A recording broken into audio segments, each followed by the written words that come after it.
They used to just give me Okay, options. everybody. Hi, this is Judy Jam. We're going to be starting soon. And matter of fact, we're going to start right now because there's a lot of people on here. I'm Judy. It's October 16th. And let's get going. So Edna, you submitted some stuff and some homework.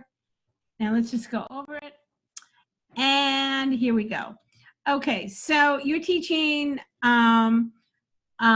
presentation skills, okay? Because you need to do a separate one for each one because I'm going to speak on all these things. Oh, okay. So let's just do one for presentation skills. So I speak on presentational skills for teenagers to communicate their their ideas and get heard. All right. Oh, I like that. Yeah. So let's make it that. Okay. And then let me just go. So you know, a teenager's been bullied. No, you're not going to be talking about bullying, but you might have a really good story about being bullied and how one of your clients was bullied and made effective speech and really changed the environment about that. But okay, so because you can't have an audience, I'm sorry, have you been bullied? No? Well, then you can't come to this talk. Right. You know, so you've got to be, you have to be like, so what's your audience? High school kids? Yes. Okay, high schoolers, okay. Could it be parents? High schoolers and parents, right, sure. Okay, great. So what challenges does your speech address? Well, take out bullying. And I mean, this has nothing to do with presentational skills. So I would rewrite this, take some notes. This is also being recorded, but I would take some notes, say, you know, high school kids, they don't feel heard. And very often in trying to express their ideas, they get so angry, you know, because there's so many years of not being heard that they just blurt out and they alienate people. And and they feel powerless and they're not like, they're always being told what to do. And it feels to them like when they do speak, nobody freaking listens. Well, I'm Edna and I'm going to blah, blah, blah. So make that the through line. See, every single thing has to do with the next thing. Okay. So why don't we talking, just redo it, okay? Okay, no, that's, okay. Right, because okay, so it's all over the place. There's no women's issues, and then who've been I don't understand. So it's just make it be something that you're going to go tomorrow and pitch to a high school. Okay. And this is what you're going to pitch, and then you're going to show the audience find values in getting help. No, you're going to show to have a powerful voice, how to communicate so people listen, how, you know, how to use humor to get their ideas. Whatever you're going to do, it's all about presentation skills. Okay. You know, so I misunderstood. Yeah, I misunderstood with the bookable topics. I just listed the everything that I checked in that particular. It's all video. Scans. Then you do another one for each one. Then you might have a one for women's issues and what you're going to touch, what it's going to be about. But every single element of it, everything supports the other thing.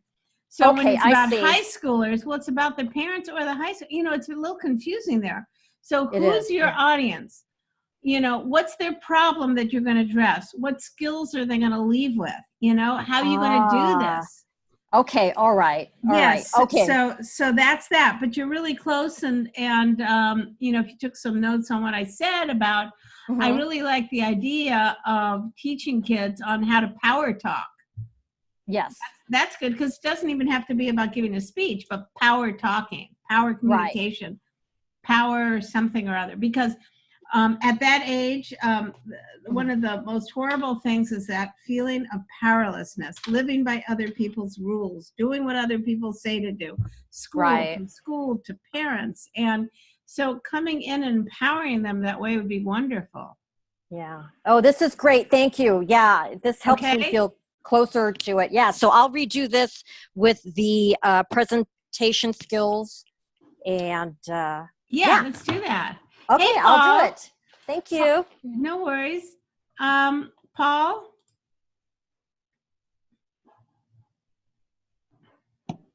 Oh, there we go. Okay. Hey, oh my God. I laughed out loud when I was reading this. Yeah, I'm kind of proud of some of those. Yeah. Some of them I haven't figured out how to do yet. I haven't figured out how to tag, but. Yeah. Here's the secret to this is you did in the swipes thing, because like my Tinder and like, so it should be, the way this works is, let's say you're doing a routine about dating, right? So you're doing, dating is hard, blah, blah, blah, blah, you know, your dating jokes, and so it's an add-on thing. So you go, by the way, I just want to say that by the way, my Tinder profile gets thousands of right swipes. Well, maybe not. Well, because the repeating words swipes. Well, maybe not thousands of swipes. All right. Maybe not thousands of swipes. And then it goes, well, actually, someone swiped my Tinder account and apparently he can't get a date either.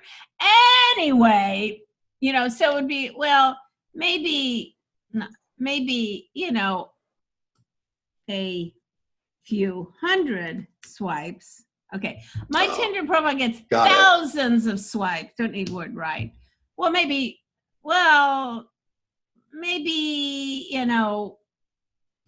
a few hundred of swipes. Well, actually, someone's just swiped my Tinder account and he can't get a date either. Anyway, so I was on this date with it, blah, blah, blah, right? So that's how this goes. But this one's really good. I really like that one.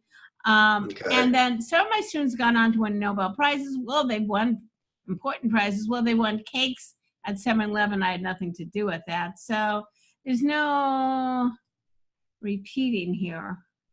I mean, the way this thing works, and it's pretty much, it works just all the time. I went ahead and did a couple of these at some open mics, and they did work. Yeah, it's really, this formula works all the time. Well, maybe not all the time. Well, but it just works all the time every Tuesday. Anyway, I mean, you could just kind of go on. It's like a backtracking. So which one did you try at an open mic?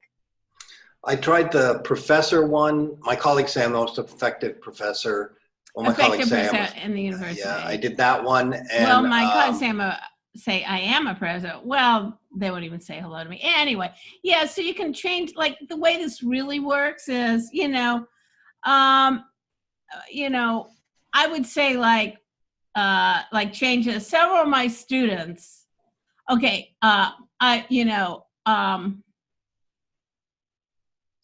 practically all, it's a boast, all my students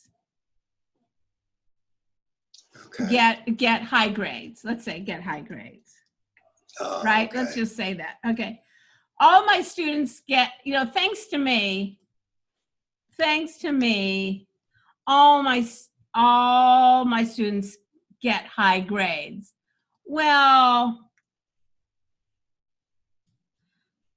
maybe not all get high grades. Well,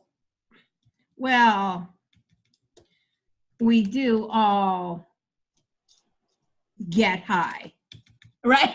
Anyway, right. So it has to be a repeat. You know, my students get high. Right. Well, maybe not all get high. Well, we all do just maybe get high. Anyway, so it's like, well, we all do just get high. Anyway, so it's like a throwaway the joke, Right. and then hit the anyway, and then that's really great. So I think this one will work, right? But you get it? You get how that's tighter? Yeah. My apartment's so stylish was feature architect digest. Well, it has many features to make it a great place to live. Features right, it's cold, but at least it runs. Yeah, I don't like that one that much. Yeah. Well, it's like, this is definitely a repetition formula that you get in the rhythm of it. You can do it throughout your entire act. Well, maybe not your entire act. Well, Correct. If you just do it once, it'll be okay. Anyway, I don't know. It's just get into it. Yeah. Okay, I've been to some pretty big movies. Well, I was in a student movie once. Well, I used to sell film on Photomat when I was in high school. That'll work. I used to sell movie film. Just had the word movie film at Photomat when I was. I've been in some pretty big films. Yeah. Right. Well, I was in a student film once. Well, I used to sell film. Well, actually, but it has to be, well, actually, I sold film. Actually, I would put the joke at the end. Well, actually, when I was in high school, I used to sell film at Photomat. Anyway, right? So get the joke at the end with the laugh. Photomat is funny. Anyway, I was a model teen. Well, I modeled a few pictures for local. Okay. Well, this kind of I was a model. I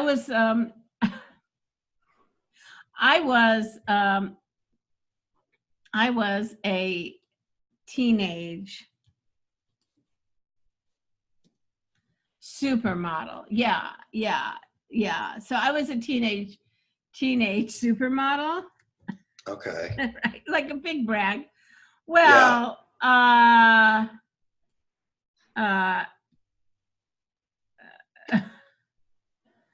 yeah, I modeled a few photos for local police. That's kind of the end. And then we need the middle part. Well, supermodel. Well, okay, maybe not as, maybe I didn't model as a teenager. Well, actually, okay, I modeled a few for local police. Okay, now that works. Do you see how that is? Yeah. I was a teenage supermodel. Well, maybe I did model, as a teenager. Well, actually, I modeled a few photographs for local police. Anyway, all right, so you get that. Okay, yeah. I'm the middle brother, so I'm part older brother, part younger, but that means growing up, I hit myself and tell me. That cracks me up. I just laughed so hard when I read that. Have you tried that out? I haven't tried that one out, no. I like that. I was born in Hollywood, but I live in Phnom Penh. That means I keep waiting for my tuk-tuk driver to offer me a part in this new movie. And when I get on, I'm going, boy, here's my head. I think this is great. Oh, God. I did this one also, and the act out got no laughter. The tuk-tuk driver in my movie got a good laugh, but the act out got nothing. So I gotta try to work on that. Here's my headshot. I was, acting. I don't know. Maybe they don't know about Hollywood. It's assumes. I mean, it's like an LA joke, and probably might play in LA and not so much in Cambodia. Well, like I said, it worked really well until the act out. Okay. Okay. We'll play with it. I worked my way through driving to UPenn. Sometimes I get mixed up where I was, and I make my professor sign for my homework. Nah.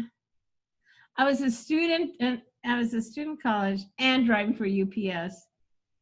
I don't know. Okay, that means all my emotions might be ruthlessly suppressed. Oh, that's funny.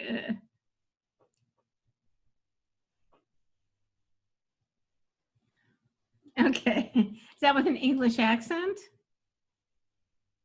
Yeah. This is a little confusing. What's German? What's English? That's something you'll have to play out. My mother is overly critical. I can win the Noma, and she would be saying, "That's nice. Does it come with a girdle?" I think you mean Nobel Pizza Prize, you fat fuck. I would make your mother a real fucking bitch. That's funny. Nobel Peace Prize. I think you mean Nobel Pizza Prize, you fat fuck. That's yeah, that's funny. Too bad I wrote my book already. I put some of these in there as politicians lie when they say I'm going to create new jobs agreement. What they really say is I could shoot anyone Fifth Avenue and they'll still vote for me. Yeah. My family and then pay for them. Yeah. You know what's so hard now with this is that it's so dead on. It's so hard to satirize. You know what I mean? It's so yeah, right. I think so it's got to be hard to do stand up in the U.S. right now. I don't know. It's like this huge elephant. This huge elephant. Yeah. Well, Stephen Colbert is doing good. John Oliver is doing great. You know, Samantha Bee is doing great. It's just, and Stephen Colbert has talked about like, it's satire, it's just such satire. I had a horrible day. God was making plans for Monday. He was going, I love everybody except you. I want you to suffer.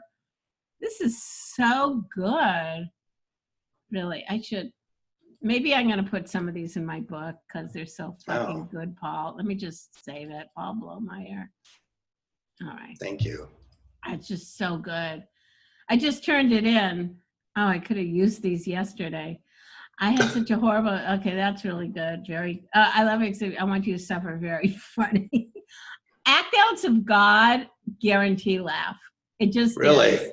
Yeah, like Ellen got to, rise to fame when she was doing her act out of God and this whole routine. And don't be frightened to go further. Do you know what I mean? You can let God do a whole monologue. I got a lot on my plate to like wars and famines, so you're getting stuck in traffic today. Isn't important to me. Grow up, you narcissistic butts. I don't make plans for you. Yeah, look what I did to my son. Oh yeah, look what I did to my son. That's good.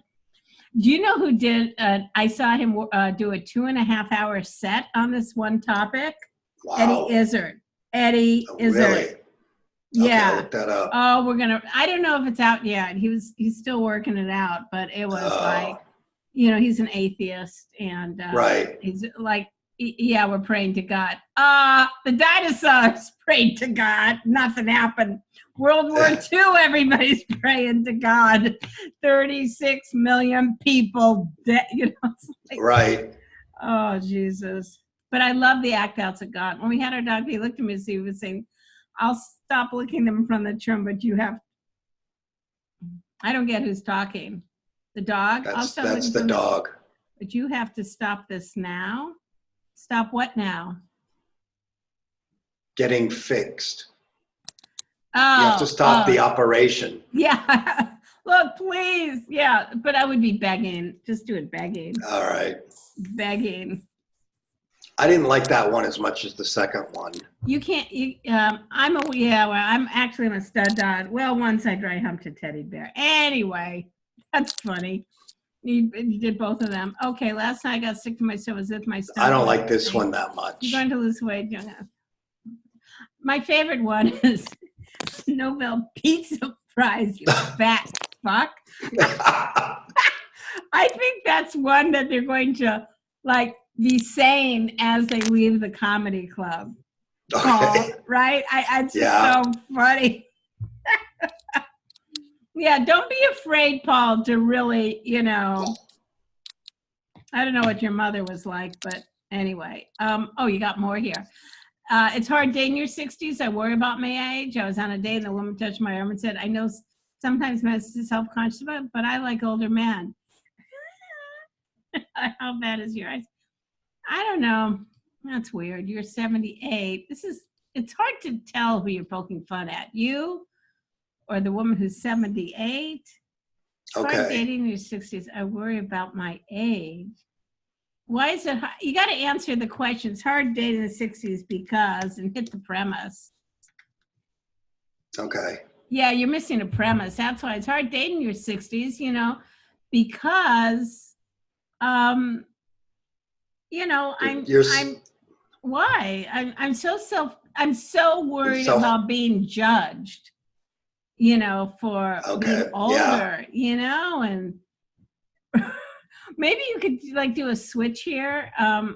Maybe write this down, but where you go, like, I'm so worried about being judged that someone's just going to look at me and go, you know, and assume that I can't see, and it ends up you switch it, and you're going to 78 and you're judging her, right? Maybe there's something like that going on. It's not yet here, but really remember to go because, and usually a joke doesn't work because there's missing a premise.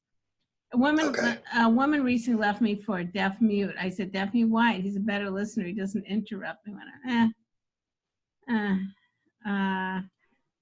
As you get older, your body starts to deteriorate. I've aged really here. I said, don't here think I know a pair of glasses. My friend, hey, I like your glasses, but what I was, hey, I don't like your face. I think the problem with these is the setup. Okay. You know, it's scary that when a person breaks up with you, they use cliches. Why is that scary? What is scary about using cliche? It doesn't make sense. So I think if you get a really good setup and use the word because, and you do a logic scan on these jokes, you'll be fine. Okay. You know what I mean? Because I'm not sure what your point is. Okay, woman broke up by say, okay, another cliche, a woman says, not you, it's me. I think what you meant was me want better men. I just, you know, it's weird how most women will use the same cliche to reject men. Right? So maybe that works, right? It's weird. Did you guys all read the same book? You know, it's like, it's not you, it's me. That new page. It's not, you know, like in doing act out or reading the book on cliches. Are you all reading the same book? But it's not scary, it's weird. And then go back and change. You know, it's weird. You know, I've had like 7 different women break up with me using the same cliche. It's weird because are you women all you reading the same book, like How to Break Up with Paul Blomeyer? Right? Is there like chapter 1? It's not, you know, and now we got a whole routine that we can go chapter 1, chapter 2, right? Right. And now we got a nice chunk there on that. So I think that would work. I'm trying to get that, but that helps. Do you see how like your problem on lesson 6 is not with the act outs, it's with the setups.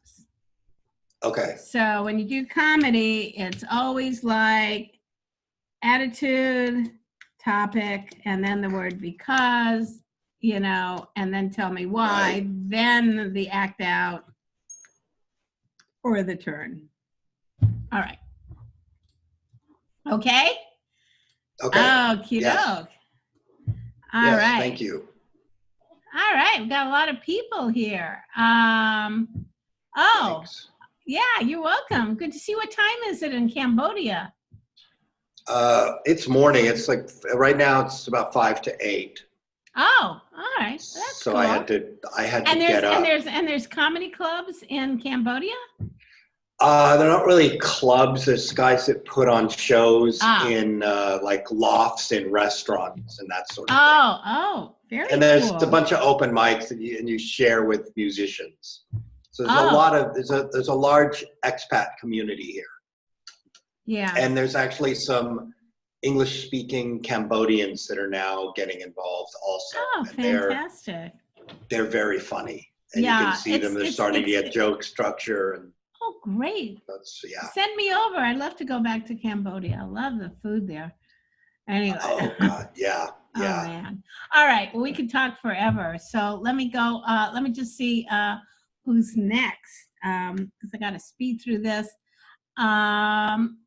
Thank you. Yeah, my pleasure. Well, who's this? Okay, hold it. We got this. All right, share. Okay. We've got John Morris. Yeah, hi. Hey, John, how you doing? I'm doing fine, thank you. So I want to ask you about this. I did read it, and I had some questions here. Okay. You said this is a textbook example where it's necessary to deal with the emergency first and disregard the rules, right? That's right. Okay, tell me a little bit about that. Just talk a little, not about what happened, but about that message. Okay, the message is that, for instance, if you say, you've got to get the airplane down to its max landing Don't weight. talk about airplanes, because I'm not a pilot. I'm not interested. Talk to me Okay. about the message, All not right. the example. All right, so if you're in a fire zone, they say you've got to evacuate. Do it now. Don't look for the cat. But that's obvious, of course. But I'm not in a fire zone. How does this apply to my life? Well, let's suppose your child has a serious emergency at college. Yeah. You want to get on a plane and go up there and help them. You don't want to wait for things. Yeah, but that's kind of obvious. But there are no rules. What rules am I disregarding by going to do it? See, you say something very strong. You say it's necessary to deal with emergency and disregard the rules. Where would somebody follow the rules rather than the emergency? If my house is on fire, of course I'm going to leave, but that's the rule. Mhm. So I was thinking about down here,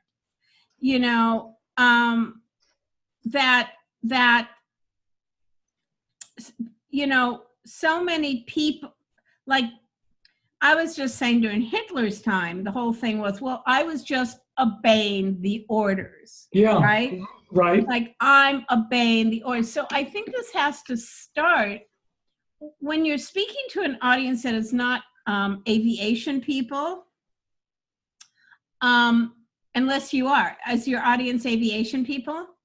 This one is going to be, so I'm working that in too. Okay, well then that's fine. Then maybe you want to leave it, but then the example doesn't work. Okay, then that's why Yeah, I'm looking for some more feedback. yeah. So let's find an example for. You say what's necessary, disregard the rules. So if your house is on fire, get the fuck out, right? Right. Well, of course, that's obvious. You don't need to do an example like that. But another example would be, let's say your boss tells you to do something and it's the rules. It's to follow your boss, right? Yeah. Those are the rules. So how do you know when to, follow the rules or when to follow your instincts? Because that's the question. So I'm going to put this here, like, how do you know when you should be following the rules or following your instincts? Well, right? Again, let's assume that your boss tells you to do something. What happens when the rules are wrong? Because that sometimes happens. And now go into the story. Do you see what I'm doing here? Yeah. All your instincts, right? What happens when the rules are wrong? Because that sometimes happens. People actually die from following rules. Now I'm interested about the story. Now you get on the story. Now this is a setup. So I've set up your story really great now. Blah, blah, blah. And disregard this.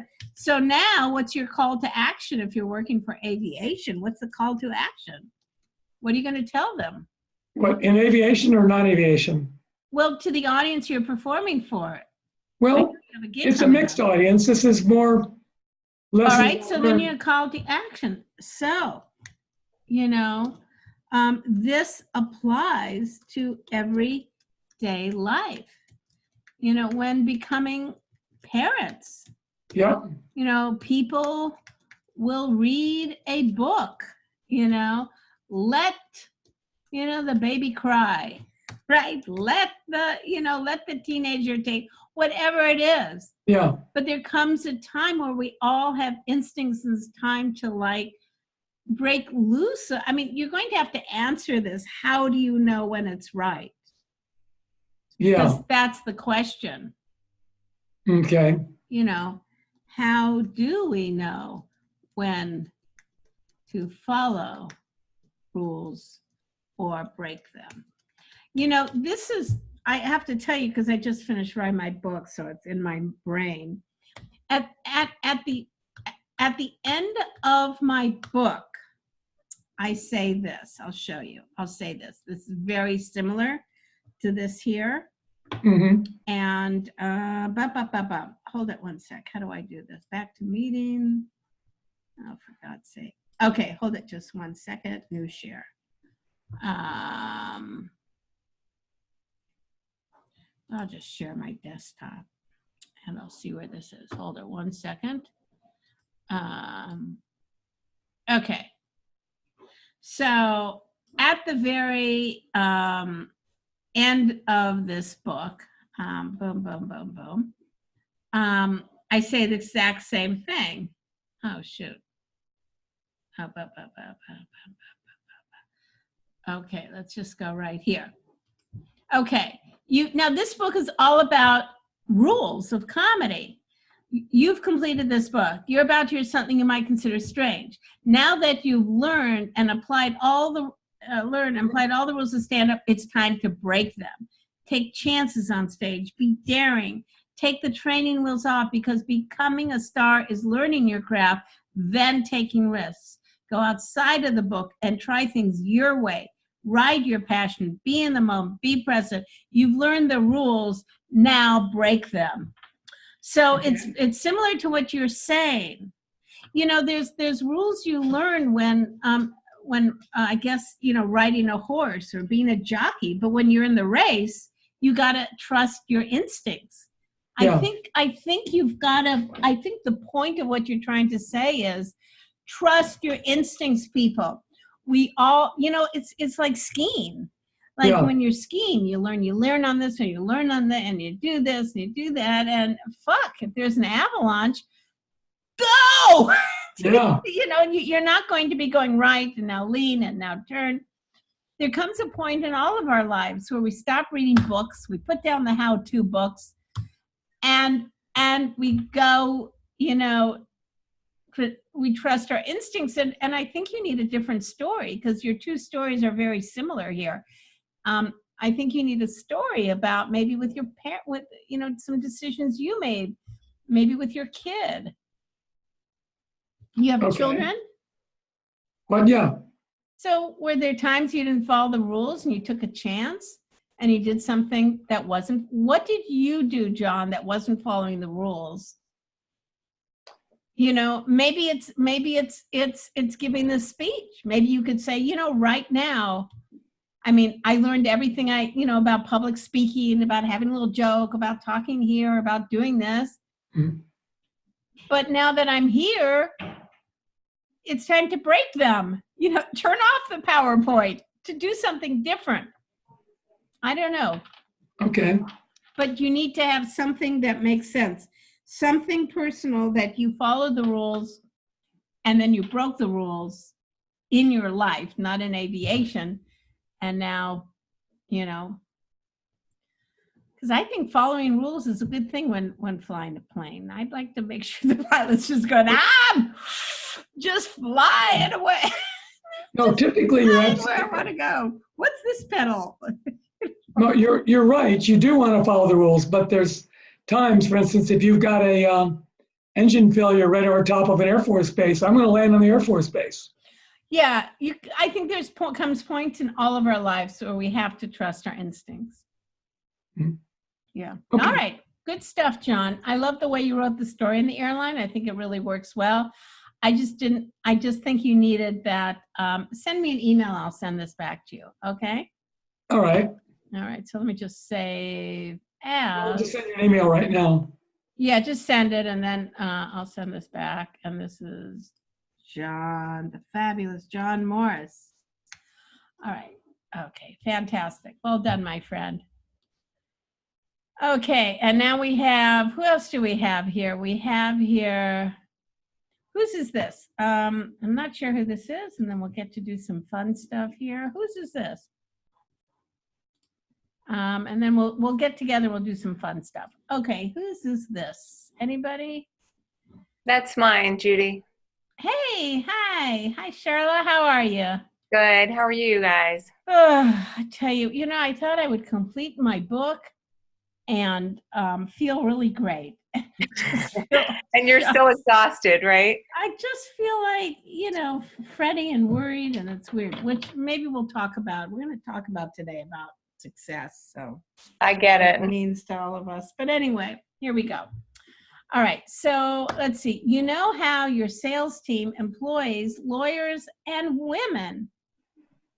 Yeah, I kind of threw in a bunch of different audiences. All right, let me just look to see where you're going with this. All right, so I always look at professional. Your attorney and teaching college freshmen to turn their embarrassing moment frustration into humor stories for 2 years at a. Okay, all right. First of all, give detailed credentials, because what kind of attorney are you? Where did you graduate from? Where have you practiced? You want me to tell you all that right now? Yeah. Or just put it in there? No, where? What have you done? I graduated 20 years ago this year from Case Western in Cleveland.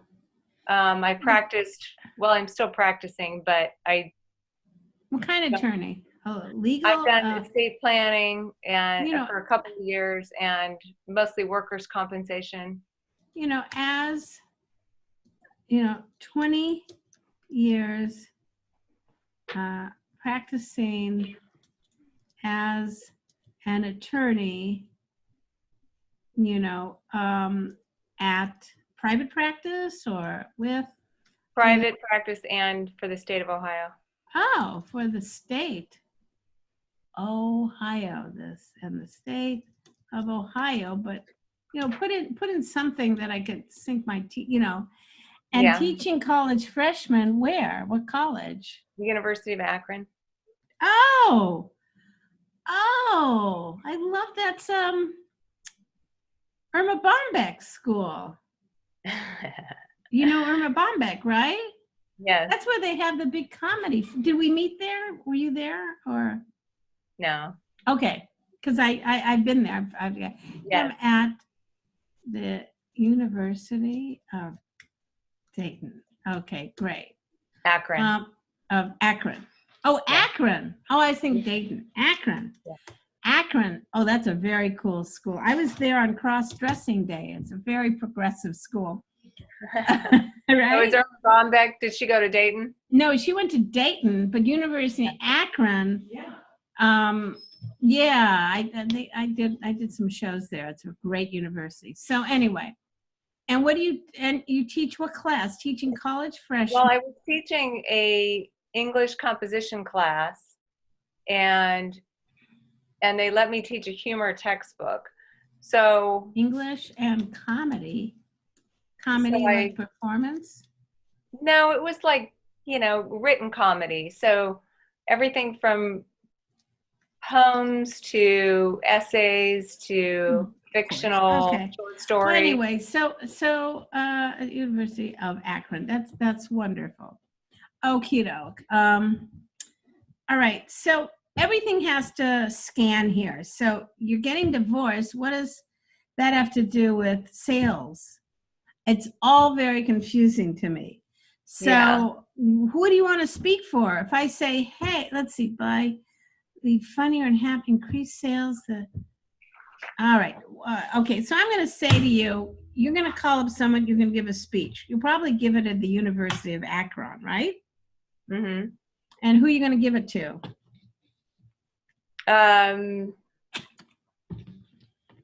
Well, I would like to give it to professionals instead, like Okay, but people. you're gonna need, okay, but you're not in the corporate environment right now, right?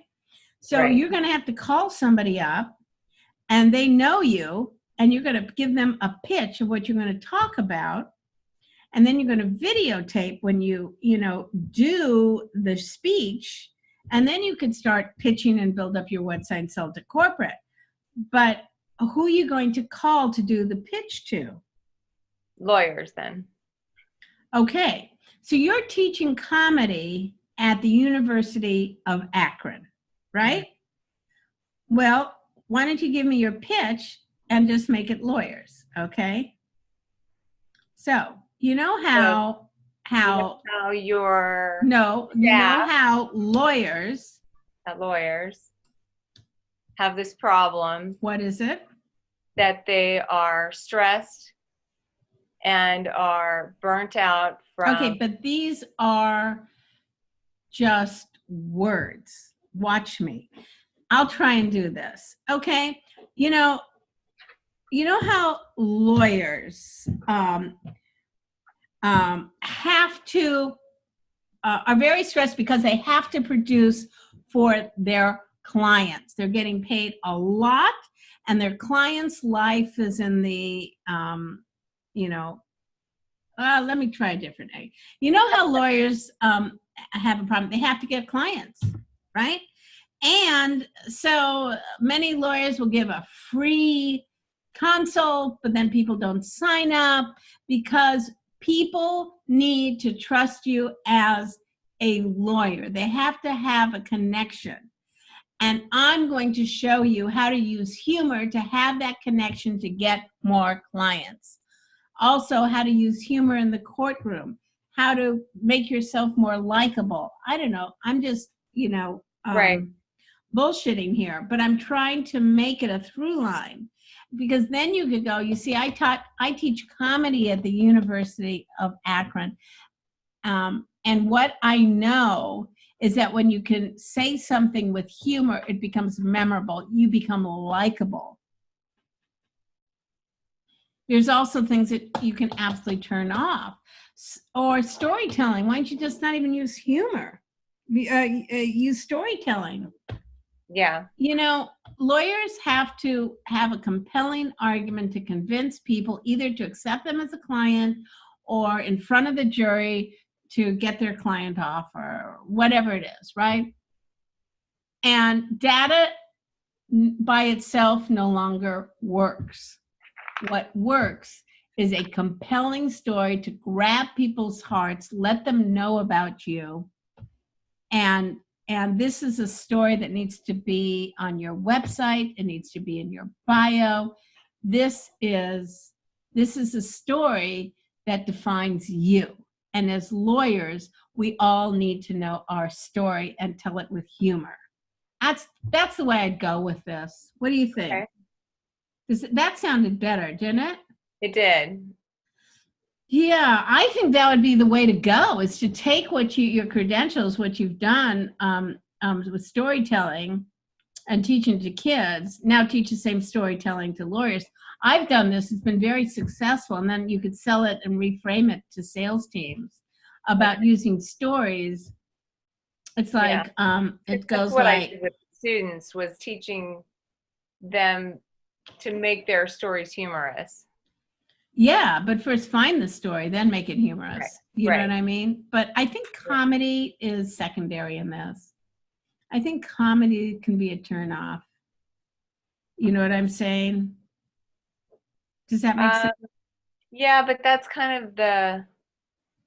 I put in your methodology, and we're going to be using humor exercises. But Okay. I think it's more, it appeals more to a lawyer's narcissism. Lawyers are generally a narcissistic bunch of people. So why don't you go, like, in order to sell yourself on the internet, to have clients, to know you need to know what your story is. You need to have your compelling, you need to promote your services as a lawyer. You need to do what Hollywood does. Have a compelling story about you, your business, and your profession. Yeah. That's what I would talk about. What do you think? I like it. That means that I have to get back in touch with why I wanted to be a lawyer, though. What do you mean? Right. Well, I have to know my story as to what excited me about being a lawyer to be able to tell that story. Yeah. Let me, there's a way to find that. I wrote a journal, you can download it. It's called Finding Extraordinary Stories in Ordinary Day. And you're going to find that if you look at every single day, an ordinary day, and find what makes you angry, you're going to find what it is. And you just ask yourself, what does this remind me of in my childhood? So if you go with the dry cleaner and you write in the dry cleaner said they were going to have your clothes on Thursday, it's Thursday, they lied to you, and you get angry. You find yourself getting angry, but you said, and then you might go, this might connect to a place when you were young. And then you went, I will grow up and I will make things fair. So you need that story of making things fair, right? Or feeling, usually it comes out of a powerlessness, Okay, so there you go. But I think, does that help? Yes, it does. Thank you. Okie doke. All right. Was there anybody else who submitted something? Nope. So people, I want to do something a little different today. I was writing the end of my book, and oh wait, who's this? Someone said, did I screw up? And who's saying something? Just talk. Someone say something?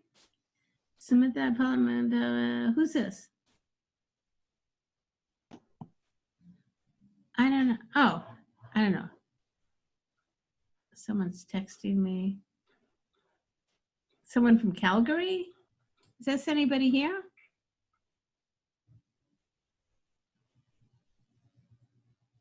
Oh, her. Okay, never mind. Sorry. All right. So, okay. So I was writing the end of my book, and I'm realizing, I start my book with what's your vision of being successful at comedy? It's a book about comedy. And I make people write, what are they going to do? And people all the time email me, their commitment. I'm going to keep doing comedy till I get 4 Netflix specials. And what I've really realized is that is really not good to do. And I'll tell you why. Because if you have a vision of what you want to do and a goal, and when you hit that goal, you feel successful, you're going to delay feeling successful. And then you're going to get so used to delaying feeling successful that you end up having success elude you. And you end up being depressed and anxious. Anybody relate to this? Anybody, or just me? It's and then the worst of it is you feel like you get jealous of other people, and you see someone doing what you think would be successful for you to do, and then you hate them because they're doing what you want to do. And this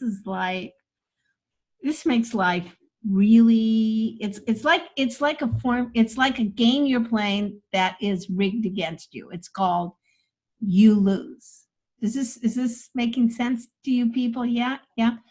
Because what I realized, I had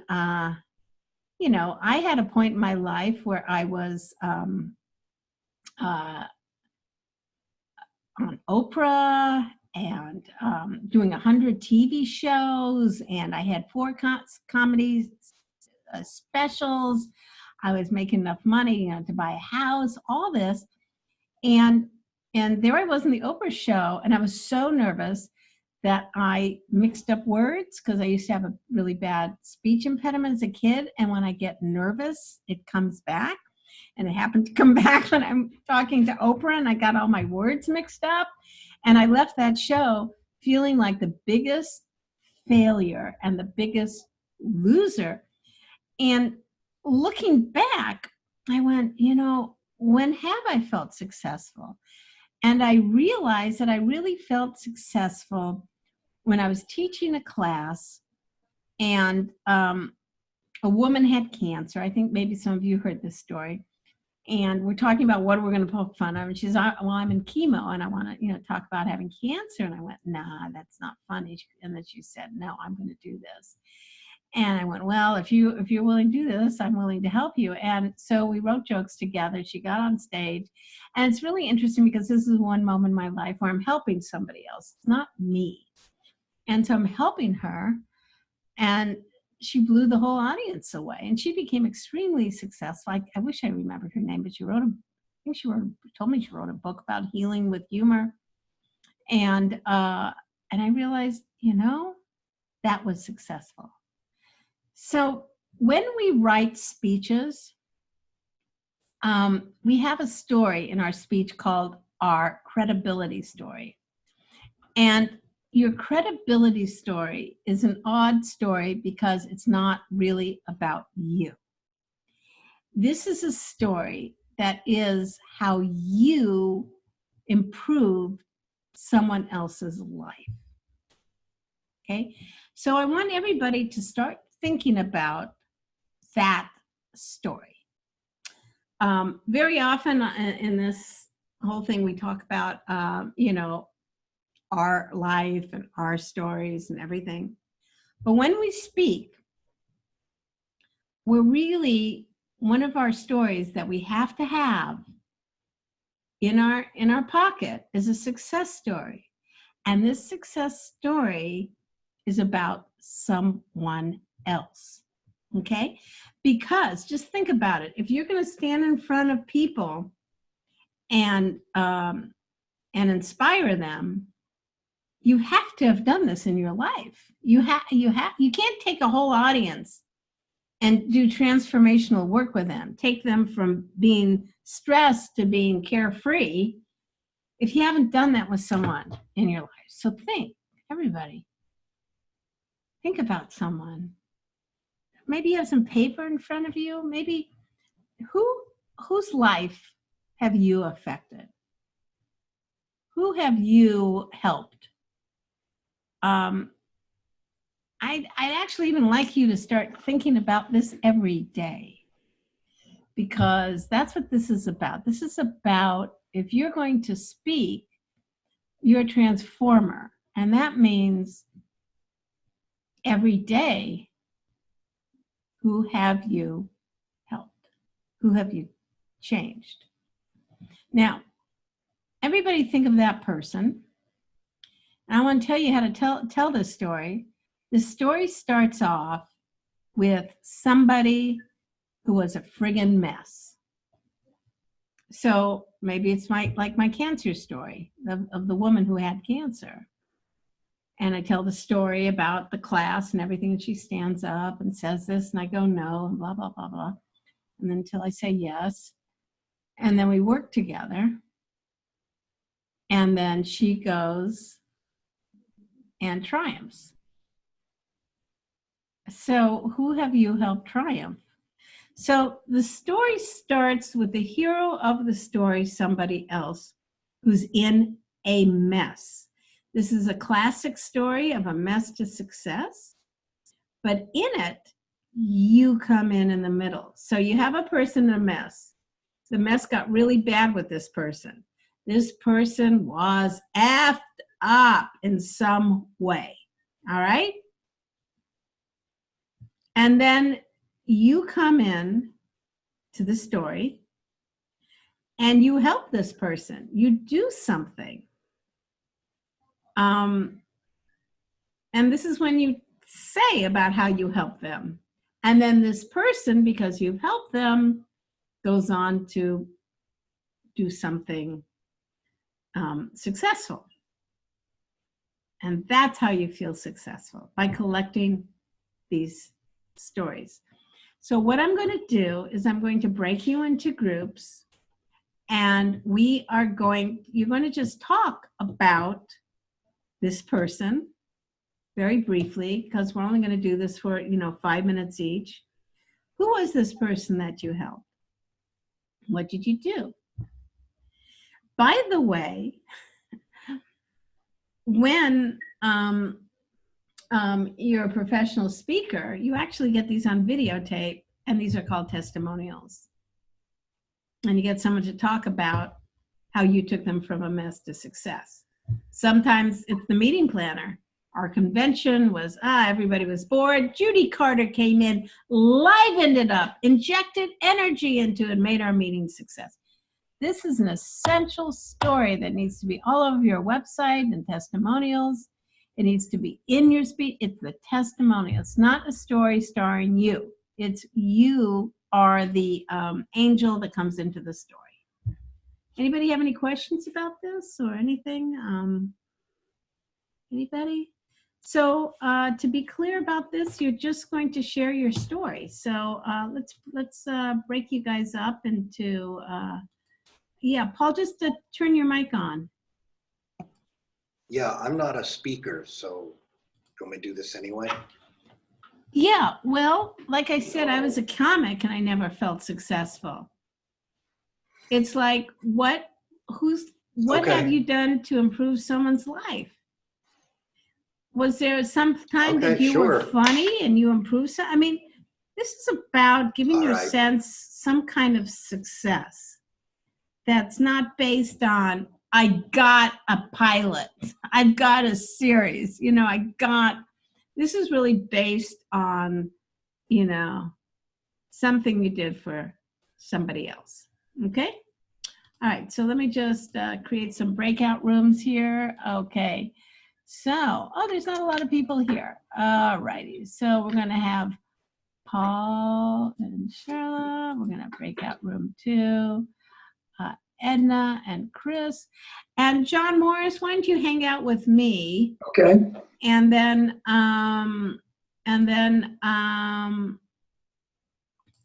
we'll talk more about your talk. Okay? Okay. All right. So you guys just go hang out. Go click on the room, except for you, John, don't click.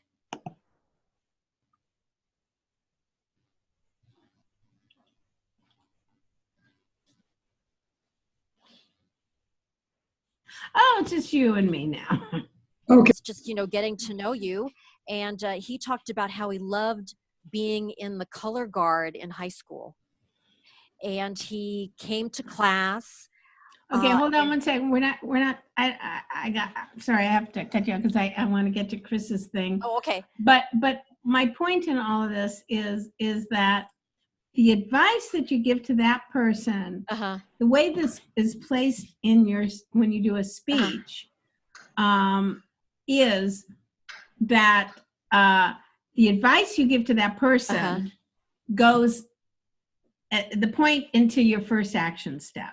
So it would be, what you taught to that person is now what you're going to teach the audience. And how that plays out. Anyway, I've got to do just one thing here, because Chris, I didn't get to Chris's. But Chris, can I just go through this with you? Is this sure. Is this yours? Women. I got it right here. Okay. So Chris, you want to talk to women, and what is your professional experience? So this is where I kind of got hung up last time, but I have 10 years in library services. My degree is what library, where, what city? Right. So I was working in Denver, but now the majority of my experience is actually working from home as a researcher, and that's kind of got me a little hung up. Well, I want to go, fuck, this woman is a professional. Okay. Right? I want to know, you got to bump this up. So really pump this up. From my experience, 10 years working in the city of da-da-da, where I was promoted to the level of, I need some credibility here.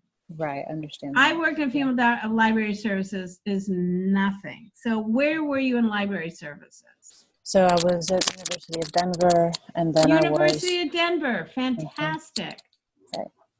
Okay, so pump it up, girl, pump it up. Okay, so hard. This is where you brag. Okay. This is where you brag. Okay. Quick question though. I have where I wonder it's newer, but I've written a book and I've been How come that's not in your professional experiences? Well, I guess that's author okay. of a book. You know, next thing you should go. And you know what? I did win the Nobel Pizza Prize. Yeah, pizza fries, right? Well, yeah, I've been coaching, but not for very long. But you know, I've had a handful of coaching clients. Yeah, and that's what blah, I'm trying blah. Yes. Yeah, I want to get away. Like the librarianship doesn't even.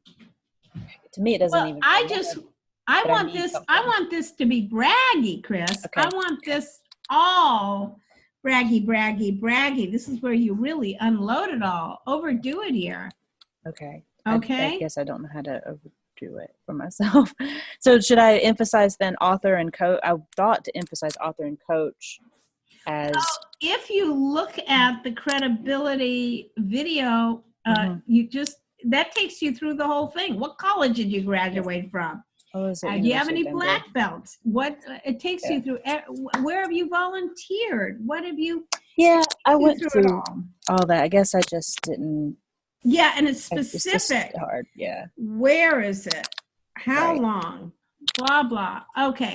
I'll go back to that. Women, that's too general. Well, who are you going to call? Who are you going to call to? Who's going to hire you to speak? Well, that's what I was shooting for, was like women that are in public services. Okay, but who do you know?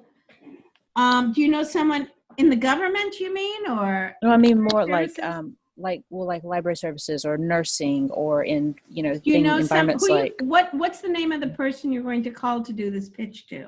I don't know yet. I'm not sure. You have to know, because you're doing this for that person. Okay. Who's your boss in library services? What's her name? There's it's a man, and I rarely even interact with him. Okay, well, you've got to find somebody to pitch. Are you a member of any organization? Well, I'm a member of this Women's Empowerment Network here in South Carolina. Okay, Women Empowerment. Yeah. Okay, Women Empowerment. So this is where you're going to give your first speech, right? Okay. Yeah, actually. Okay, great. So you're going to call them up, and you're going to go, this is what I want to speak. Women, what kind of women? Unemployed women? Well, that's women employed in public services, like the young, like professional women in public service. Okay.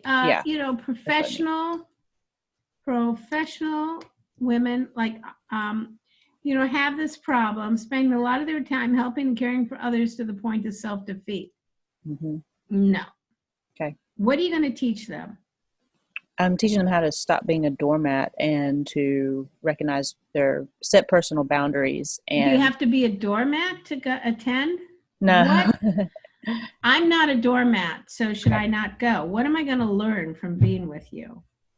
Well, what I'm aiming for then, I guess specifically, is work-life balance after they've been through trauma, and to keep being able to keep their level of professionalism, in public service when they're dealing with trauma. You put here female-dominated profession. Okay, primary. Yeah, this is a miss. Now I see that. Okay. Okay. You can't. All right. You are taking women. Okay, so why don't we go with life balance? Okay. Okay, so we go to less professional women. What of your credentials gives you the right to talk about life balance? What's the name of your book? The name of the book is Get the Fuck On With Your Life, Healing After a Toxic Relationship. Author. Okay. Author of Get On With Your Life. Okay, right. Get the fuck on with your life, right? Mm-hmm. Okay, well, why wasn't that? Because that qualifies you to talk about that experience. Okay, we're missing so much, and I have a feeling that if I talk to you for a little even longer, we're going to find out you went to Harvard, and it's just going to be like, you know, all this stuff. So get the fuck on with your life. So this is about the book, and you're going to sell the book afterwards. Okay. You know, professional women have a problem. What's their problem? The problem is, well, the problem that I'm shooting for to help is when they're dealing with personal trauma. Why does that be trauma? Not everybody's dealing with trauma. Okay, well, my whole deal is healing from a toxic relationship abuse and grief. Oh, well then why is it professional women? Why don't we do, okay, so, all right, this is very confusing to me because this feels like when you say professional women, you're talking about, I'm going to show you how to make more money. Right. Yeah, no, it's more about work-life balance and how to help women who may be dealing with. Okay, have this problem. You know, women are traditionally caretakers. Well, I can't type fast. Okay, women are traditionally we're caring for everybody else. And that means we carry a lot. You know, yes, absolutely. Dealing with children, family issues. I mean, even in sports, you know, men know that if they're playing first place, second place doesn't go, hey, can you like help me out here? No. But women will extend themselves, taking on more than they can, and very often personal relationships affect their work relationships. Yes, absolutely. Right. So really over-explain it. Like, I would write what all the problems are. I would write for about 20 minutes about all of that, right? Yeah, I do have that in another document. Okay. Right. Yeah. Well, from my experiences of trying to, you know, as the author of Get On With the Life, you know, this, as well as coaching clients to go, you know, from blah, blah, blah to blah, blah, blah, you know, as well as what I learned for myself from, you know, getting promoted my job, keeping my job while dealing with a very difficult relationship. I'm going to show the audience, okay, this needs, give me 7 bullets here. What am I going to get bullets here? What am I going to get from you listening to you talk? I'm going to learn how to, you will learn how to, what? Well, reconnect with your own voice. There's reconnect with your own voice. Connect with your own voice. Okay. Trust yourself again. Okay. Regain your willpower. Okay. Great. So I've got 7. Yeah, I could do that. So easily. Great. Put that here. The results are going to be, and I'm going to do this by interactive exercises, audience participation. You know, what is it? A training? Is it a keynote? Is this a circle we all sit around and go like this and hug? No. Yeah. So anyway, I need to be clear. What's your methodology? What does this look like? Okay. Yeah. Send this to me again. You're almost there. Okay. So redo this and I should send it to you again? Yeah. Keep doing it. Keep doing it. Yeah, absolutely. I didn't know. All works. But mostly I would look at the credential and just follow, fill out the credential. You know, each chapter has a, you know, PDF that you can fill out. All right, kids. So I have a question. Can we feel successful? Can we, at the end of the day, just look at our day and go, okay, what can I feel successful for? Rather than waiting for the big stuff, you know. First of all, you all showed up here. So I would say, do my Nancy Pelosi. Yeah, so you all did great.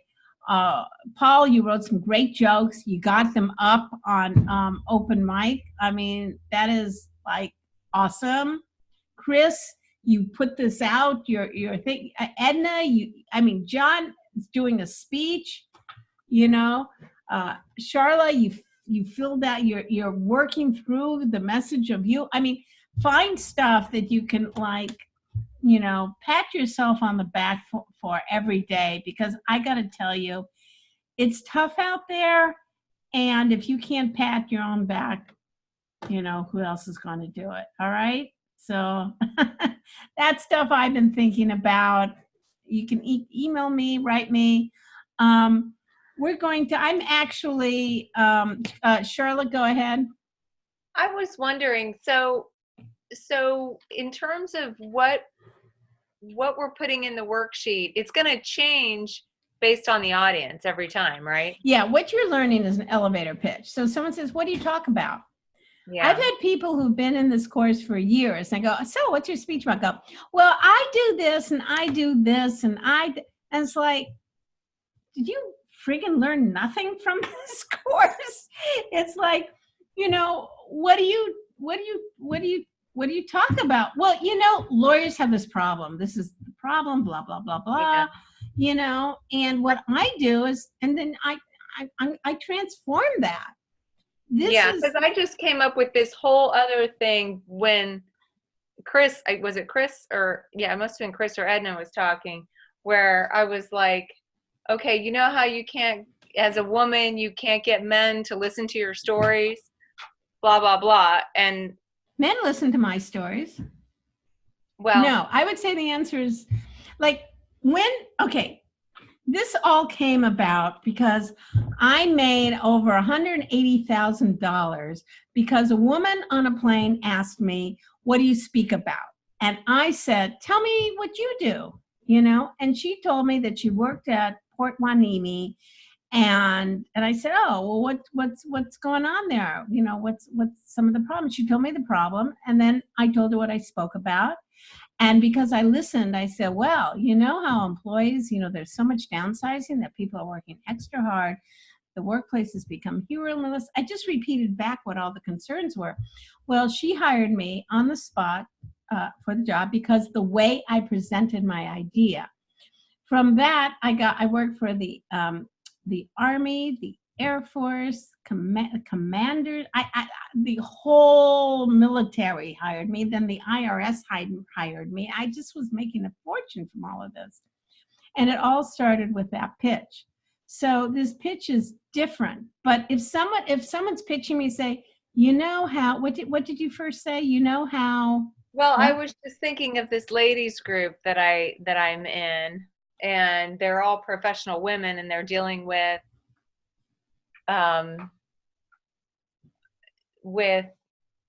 the inequities in the professional field between men and women.